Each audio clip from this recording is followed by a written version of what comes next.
शिक्षा प्राप्त करने के बाद अंबेडकर उच्चतर शिक्षा प्राप्त करने के लिए कहाँ गए? तो इसका सही जवाब हो जाएगा दोस्तों दक्षिण अफ्रीका। जी हाँ दोस्तों, इसका सही जवाब हो जाएगा दक्षिण अफ्रीका। अगले प्रश्न की ओर हम लोग बढ़ते हैं। अगला प्रश्न हमारा कह रहा है, अंबेडकर के चिंतन व रचनात्मक के लिए प्रेरक व्यक्ति कौन थे?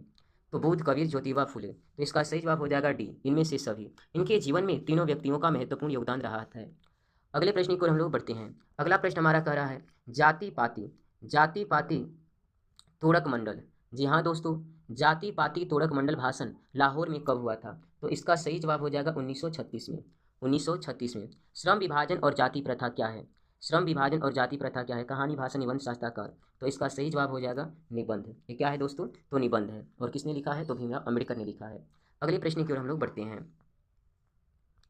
अगला प्रश्न हमारा अगला प्रश्न कह रहा है, अंबेडकर के भाषण एनहिलेशन ऑफ कास्ट को किसने हिंदी में रूपांतरण किया है? किशोरीलाल, ललित सिंह यादव, मोहन वाजपेयी, इनमें से कोई नहीं। तो इसका सही जवाब हो जाएगा हमारा डी। सॉरी दोस्तों, इसका सही जवाब हो जाएगा ए, ललित सिंह यादव है। अगला प्रश्न है हमारा, अंबेडकर का जन्म किस परिवार में हुआ था?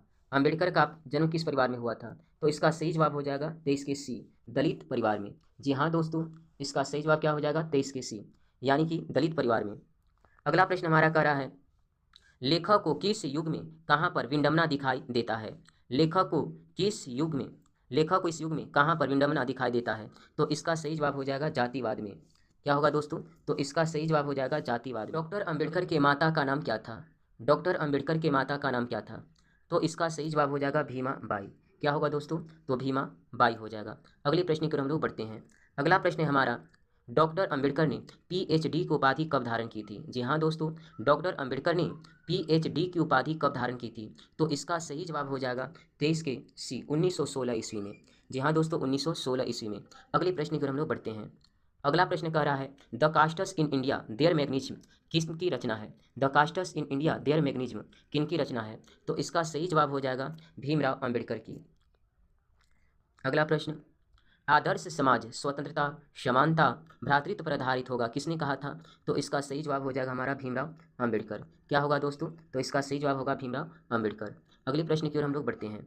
पेशे का दोषपूर्ण पूर्व निर्धारण कौन करती है? पेशे का दोषपूर्ण पूर्व निर्धारण कौन करती है? तो इसका सही जवाब होगा जाति प्रथा। जो जाति प्रथा है वो मनुष्य को जीवन भर के लिए एक ही पेशा में बांध देता है। तो 29 के बी हो जाएगा। अगले प्रश्न की ओर हम लोग बढ़ते हैं। अगला प्रश्न कह रहा है, जाति प्रथा भारत में बेरोजगारी का एक प्रमुख और प्रत्यक्ष कारण बनी हुई है, यानी कि प्रत्यक्ष और प्रमुख, सी हो जाएगा।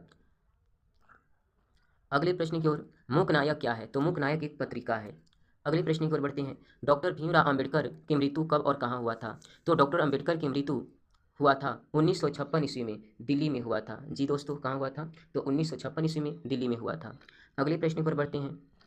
डॉक्टर भीमराव अंबेडकर का जन्म कब हुआ था? तो डॉक्टर भीमराव अंबेडकर जी का जन्म 14 अप्रैल 1891 ईस्वी में हुआ था। तो इसका सही जवाब हो जाएगा डी, 33 के डी हो जाएगा, 14 अप्रैल 1891 ईस्वी में।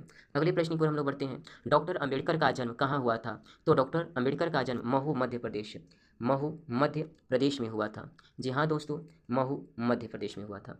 अगले प्रश्न की ओर बढ़ते हैं। अगला प्रश्न है, डॉक्टर अंबेडकर ने किस पत्रिका का संपादन किया था? तो इसका सही जवाब हो जाएगा बहिष्कृत भारत का, बहिष्कृत भारत का।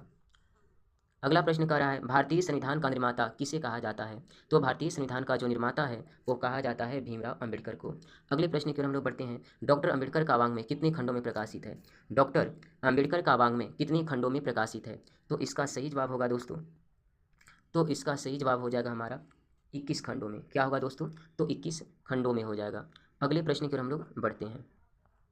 अगला प्रश्न है हमारा, आधुनिक सभ्य समाज कार्य कुशलता के लिए किसे आवश्यक मानता है?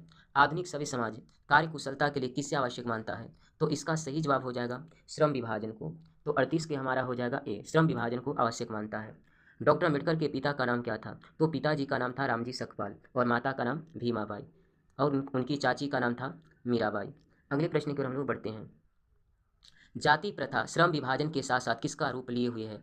तो जाति प्रथा श्रम विभाजन के साथ साथ जो है वो श्रमिक विभाजन का रूप लिए हुए है, अर्थात मनुष्य श्रम विभाजन के दौरान अलग अलग जातों में डिवाइड हो जाती है। अगला प्रश्न, डॉक्टर भीमराव अम्बेडकर ने किस प्रथा को आर्थिक पहलू से खतरनाक माना है? तो इसका सही जवाब हो जाएगा हमारा जाति प्रथा। जी हाँ दोस्तों, इसका सही जवाब हो जाएगा हमारा जाति प्रथा।